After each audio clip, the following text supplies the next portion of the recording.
Hi hello ನಮಸ್ಕಾರ. This is Mrs Rekha Upadhya. Welcome to my new channel podcast show ಮನಸ್ಸಿನ ಮಾತು. ಬನ್ನಿ ಸ್ನೇಹಿತರೆ, ಇವತ್ತಿನ ಈ ಹೊಸ ಸಂಚಿಕೆಯಲ್ಲಿ ನಾವು ಲೇಖಕಿ ಹಾಗೂ ಶಿಕ್ಷಕಿಯಾದಂತಹ ಶ್ರೀಮತಿ ಪ್ರಜ್ವಲಾ ಶೆಣೈ ಕಾರ್ಕಳ ಇವರು ಬರೆದಿರುವಂತಹ ಒಂದು ಸುಂದರವಾದ ಹಾಗೂ ಅರ್ಥಗರ್ಭಿತವಾದಂತಹ ಲೇಖನ ಇಷ್ಟ ಕಷ್ಟಗಳ ನಡುವೆ.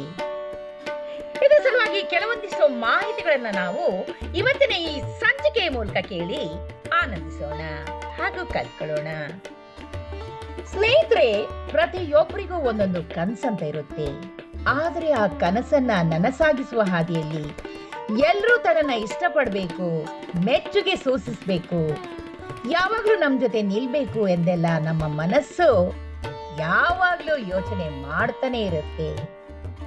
ನಮ್ಮನ್ನು ಇಷ್ಟಪಡುವವರು ಯಾರು, ಇಷ್ಟಪಡದವರು ಯಾರು ಅಂತ ತಿಳಿಯಲು ದೊಡ್ಡ ಪರೀಕ್ಷೆ ಏನೂ ಬೇಕಾಗಿಲ್ಲ.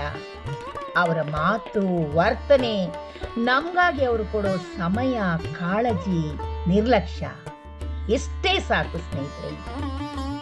ನಮ್ಮ ಆದ್ಯತೆ ಯಾವ ಸ್ಥಾನದಲ್ಲಿದೆ ಎಂದು ಅರಿಯಲು ನಾವು ಆತ್ಮೀಯರೆಂದು ಭಾವಿಸಿ ಅತಿಯಾಗಿ ಹಚ್ಚಿಕೊಂಡವರು ನಮ್ಮನ್ನು ದೂರವಿಡಲು ನೋಡಿದಾಗ ಆಗುವಂತಹ ನೋವು ಪದಗಳಿಗೂ ನಿಲುಕದು.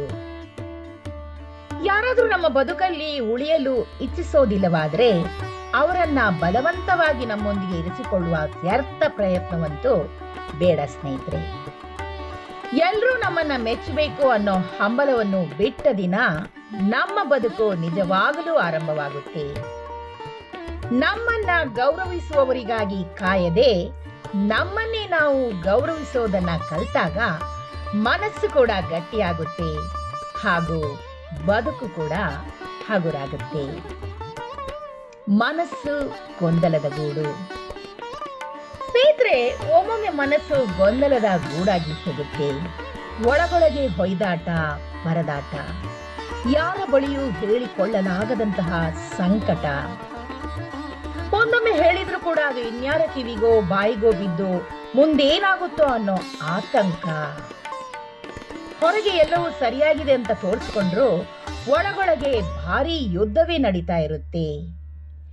ದೇಹದ ಮೇಲಿನ ಗಾಯವನ್ನ ಮುಚ್ಚಿಕೊಂಡು ಓಡಾಡ್ಬೋದು, ಆದ್ರೆ ಮನಸ್ಸಿನ ಗಾಯಕ್ಕೆ ಯಾವ ಔಷಧಿ ಇದೆ?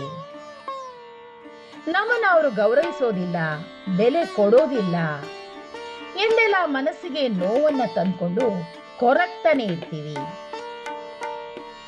ಎಲ್ಲಾ ಕಡೆಯೂ ನಾವು ಗೌರವವನ್ನ ನಿರೀಕ್ಷಿಸಬಾರ್ದು.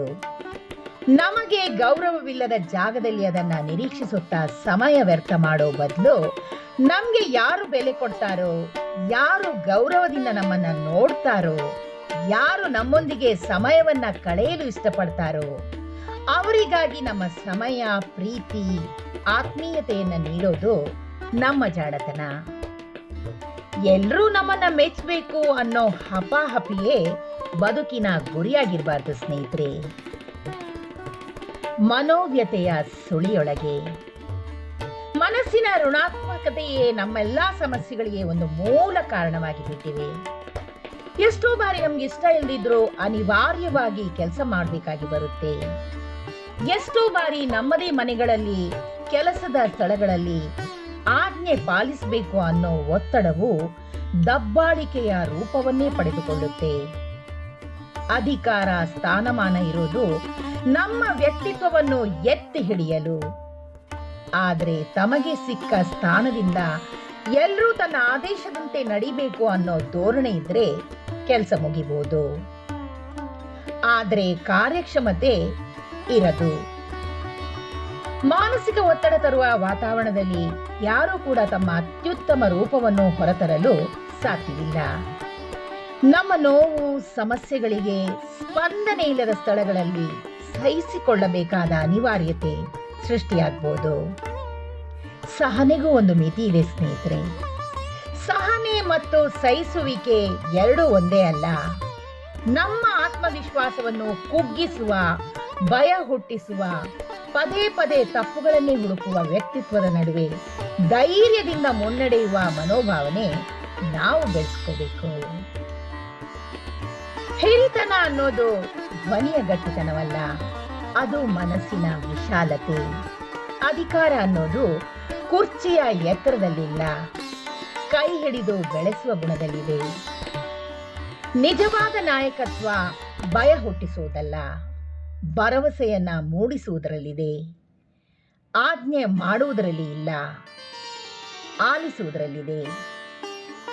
ಬದುಕೆಂದ್ರೆ ಇಷ್ಟಗಳಷ್ಟೇ ಅಲ್ಲ, ಕಷ್ಟಗಳ ಪಾಠವೂ ಹೌದು ಸ್ನೇಹಿತರೆ. ಪ್ರತಿಯೊಂದು ಗಾಯವೂ ಪಾಠ, ಪ್ರತಿ ಎಡವಿದ ಹೆಜ್ಜೆಯು ಸರಿಯಾದ ದಾರಿಗೆ ಮುನ್ನುಡಿ. ಏನೇ ಆಗ್ಲಿ ಸ್ನೇಹಿತರೆ, ಬದುಕನ್ನ ಬಂದಂತೆ ಎದುರಿಸಲು ನಾವೆಲ್ಲರೂ ಕಲ್ತ್ಕೊಳ್ಳೋಣ ಅಲ್ವೇ ಸ್ನೇಹಿತರೆ? ಏನಂತೀರಾ ಸ್ನೇಹಿತರೆ? ಎಷ್ಟೊಂದು ಸುಂದರವಾದ ಹಾಗೂ ಅರ್ಥಗರ್ಭಿತವಾದಂತಹ ಮಾಹಿತಿಯನ್ನ ಲೇಖಕಿ ಹಾಗೂ ಶಿಕ್ಷಕಿಯಾದಂತಹ ಶ್ರೀಮತಿ ಪ್ರಜ್ವಲಾ ಶೆಣೈ ಕಾರ್ಕಳ ಅವರು ಇವತ್ತಿನ ಈ ಸಂಚಿಕೆ ಮೂಲಕ ನಮ್ಮ ಮುಂದೆ ವ್ಯಕ್ತಪಡಿಸಿದ್ದಾರೆ. ಇವರಿಗೆ ನಿಜವಾಗಿಯೂ ಅನಂತಾನಂತ ಧನ್ಯವಾದಗಳನ್ನು ಅರ್ಪಿಸುತ್ತಾ ಈ ಸಂಚಿಕೆನ ನಾನು ಇಲ್ಲೇ ಮುಗಿಸ್ತಾ ಇದ್ದೀನಿ. ಈ ಒಂದು ವಿಶೇಷವಾದ ಹಾಗೂ ಅರ್ಥಪೂರ್ಣವಾದ ಮಾಹಿತಿ ನಿಮಗೆ ಇಷ್ಟವಾಗಿದ್ದಲ್ಲಿ ದಯವಿಟ್ಟು ಇದನ್ನ ಲೈಕ್ ಮಾಡಿ, ಶೇರ್ ಮಾಡಿ ಹಾಗೂ ನನ್ನ ಪಾಡ್ಕಾಸ್ಟ್ ಅನ್ನ ಫಾಲೋ ಕೂಡ ಮಾಡಿ ಸ್ನೇಹಿತರೆ.